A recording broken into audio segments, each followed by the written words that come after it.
Senator Bato will not be arrested tonight, but what about tomorrow? We will see what the rest of government says after tonight. But ang appeal ko sa kanila, palakasin natin ang mga korte sa Pilipinas. Walang mawawala sa atin kung mag-a-apply sila ng warrant sa korte at pababayaan nila yung due process, lahat ng legal remedies. It will strengthen us, not weaken us. So if the NBI wants to enter tomorrow the Senate premises, you will allow it? Not anymore. So yung that is under... Sinabi naman niya, kaya hindi naman daw sila papasok kung hindi sila pinayagan. At ngayon naalis na sila, sir? Yes. Walis na sila, sir?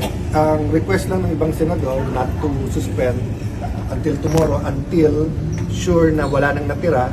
Marami kasing text, maraming mga balita na tinitingnan yung ibang kotse, nandyan sa labas, may armas. So isa-isa clarify, and I have to take the PNP.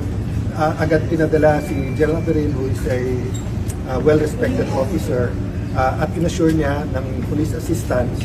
Hindi naman kailangan kasi between the NBI Director, the ROSA, and General Peril, parang nagkasundo naman sila na walang untoward incidents. But despite that daw, magsastasyon daw sila ng police starting tonight ata or early tomorrow. But no more NBI operatives inside?